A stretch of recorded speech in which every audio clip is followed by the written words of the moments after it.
Hey guys, it's Reenactment Day here, and as you can tell by the title of this video, this is my D-Day 2022 video. Now, I did just get back from that event, and let me tell you, oh boy, that is one heck of an event. So, it was a 5-day event for reenactors, 4 or 5, usually. You arrive on Wednesday to set up, and Thursday, Friday, Saturday, and a lot of people tore down and left Saturday because rain was coming in. But I waited until Saturday to tear the last bit down. It was a 6-hour trip, and we didn't want to drive that far that night because we were exhausted. So I didn't get too much footage because it was a very busy event. I was out doing reenactor things, preparing for the battle, and then getting in chow line and getting some food and having to clean up after, and just pretty much most of the day. And then after the battle, you were exhausted, and you just pretty much got in your bathing suit and went swimming in the lake. So it was busy, very busy time. I'm sorry I didn't get too much footage, but even all the footage, even if I did get a lot of footage, that would not show you how big this event was. You need to go and experience it for yourself. It's one heck of an event. So I only got about 5 minutes of footage, but I will kind of come back during some parts of it to just kind of say what you're going to be looking at, because some of it you might not know what you're looking at, and maybe some backstory behind a couple things so you can understand what was happening in that video better. But for the most part, it's self-explanatory footage of some displays, some tanks, and some very much people marching. So it's a mix of footage that me, my fellow people that are in my reenactment group got, and my father who went and got some footage of people marching by when I was busy, marching with my unit. So that we'll get right into that footage right now.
Alright, what you're going to be seeing right now is, just wanted to tell you what it is so you kind of know what you're looking at. These tank crew members were doing a drill on how to get a wounded or incapacitated crew member out of the tank. So now that you know what you're actually going to be watching, we'll get right into the video.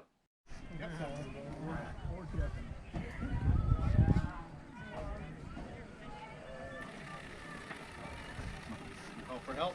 Yeah. Hey guys, we're here to help. Having extra hands is never a bad thing. They're going to try to get this crew member out as safely but as swiftly as possible. Making sure they work as a team and they communicate. All right, we got his shoulders. Bring him down. Get his legs up. Hopefully not breaking anything on the way down. His legs. Jason, you got his shoulders. Stand by. I'm going to hop down. In this situation, slow is fast, and fast is good. Contradictory, but it works.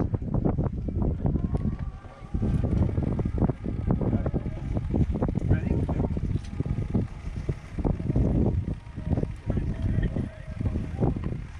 Medic! Good job, gentlemen! Medic!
Listen up, safety breaker!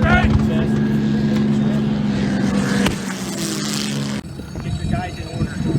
Column of 2. 2 columns. Airborne in the back. Bring the camera. Move up a little bit, guys. Move up a little.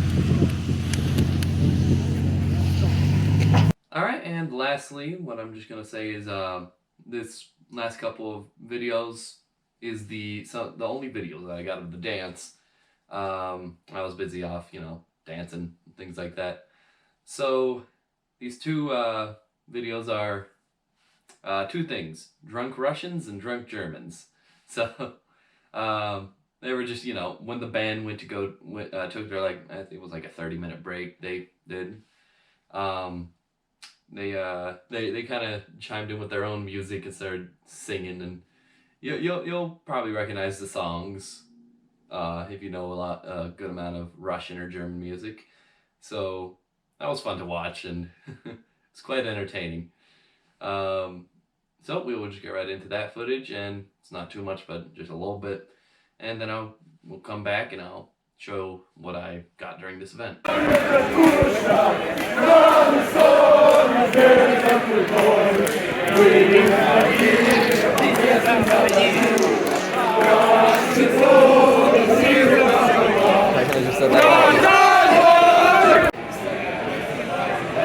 always a hoot with these guys. We gotta do something for TI. Just start singing like something American.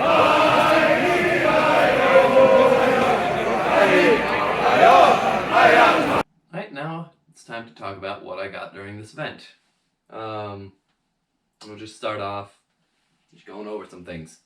So right here I got an original World War II helmet liner that I plan to fix up. Now, I'm not going to fix it up in the way you think because the webbing is pretty decent inside. The hardware is rusty, but the webbing feels pretty good. I have other liners that I'd use for reenacting, so this wouldn't really be a reenacting liner. So what I'm going to be doing is I'm going to repaint the hardware on the inside. I got most of the rust off of it, but repaint it to stop the rust from spreading, the correct color. I'm going to probably touch up some of these rivets on the outside, either sand them down, get the rust off them, or just repaint them. But I'm going to keep the actual liner itself like this. I'm not going to repaint the whole shell. I'm also going to get some of the missing pieces, like the chin strap, or the leather strap, the sweatband, the nape strap, and I think that's all that's missing on this. I'll probably put this in one of the helmets on my display. So this is the helmet. It is, I keep forgetting what it is, who made this helmet, but the manufacturer is in like a T form. So if you know anything about helmet liners, you'll know what I'm talking about. But so, you know, high pressure liner, so very nice liner. And next we're going to be going over to talk about this. Just a Garand stock I picked up. I was looking for a light colored Garand stock so I can get it signed by vets, like as I did the front handguard. So I'm going to be getting this signed by vets hopefully pretty soon at events or anything. So quite a nice stock. There's no dings, or there's not many dings. Has some markings on the back, no proof stamps, no nothing like that, but it's like it's either birch or beech wood. That's like two kinds of wood that they use for Garands. But very nice condition, no cracks in it or anything. But I will, once I get this all signed, I'll probably do this in sections. Like this front half will get signed, then I'll clear coat that, and then the next section will get signed eventually, and then I'll clear coat that. Next thing, clear coat, you know what I mean. Then put hardware on it, and I will attach it with the front handguard, and then I'll get a top handguard too, get that signed. So overall, it would be a very cool thing, like a display piece. So now that's done, we'll talk a little bit about this Model 1916 Bacon Tin. It is an original I got there for my World War I impression. There's actually some stuff in it. I'll just dump that out on the floor. It's pretty hard to get the lid off. There we go. There we go. See right there. Bacon tin. It's pretty nice on the inside. There's no rust on the thing. It'll be very nice to have in my haversack. And I got it. And there's nothing too much about it. There's no date on it or anything. But I don't think these were dated. They're just model of 1916. So we'll go on to actually these now. Nice pair of double buckle boots. Now, I don't know who made them. The tag on it says made in China, which I at first was a little bit worried about it. But they actually turned out to be very nice quality, good leather. And as you can tell, they look good. And they got the nice canvas on the inside as well. So they look really good. They feel really good. The patterns on the bottom are pretty, accurate. Don't know who the manufacturer is, but the sole does have, I'll just show you. Maybe you can identify it, but has that little thing that looks like a simplified German eagle. So that is what I got. Just not one, but a pair.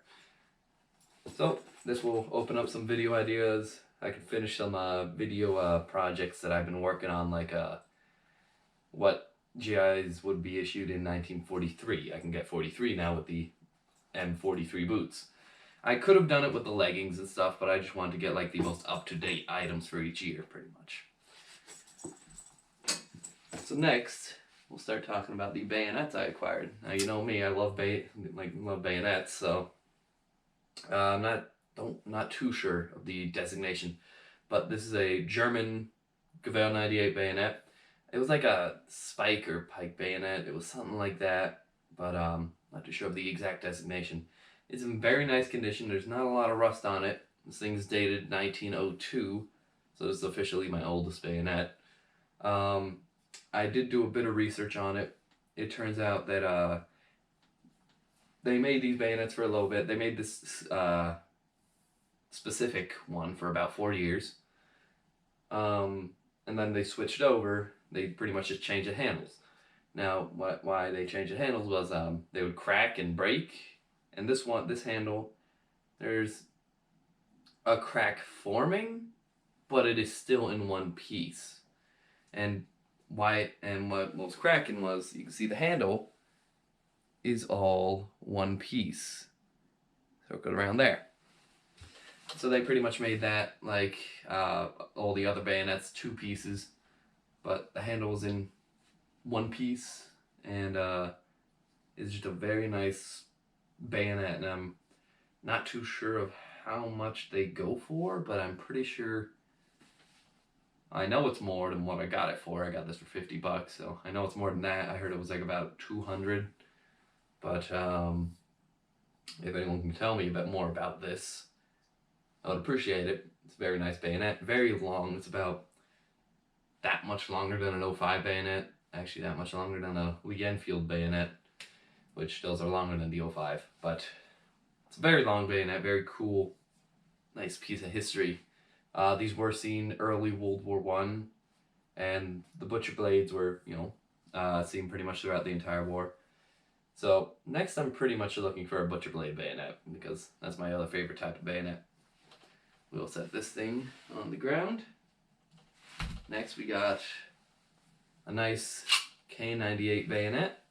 This thing is dated 1943, so it is an original World War II, made by it is F&J. Mixed match scabbard. This one's made by AGV, but same year. Overall, pretty good condition. There's no parkerization left on the thing. The scabbard is a little rusty and it's like pinched at the bottom here and split. The everything works on the bayonet, like the button still presses. In the process of trying to take this bayonet apart to see the rust situation underneath the handles, as I do with pretty much all my bayonets, one screw came out and another screw is spinning in place, pretty much. And it's not what you think where, oh yeah, you gotta just like stick something into that nut on the other side and unscrew it. No, this side is spinning, this side is not. So anybody who's a mechanic or who knows anything about screws, it's a pain in the butt, and it's not good. So it means, I'll just put this away.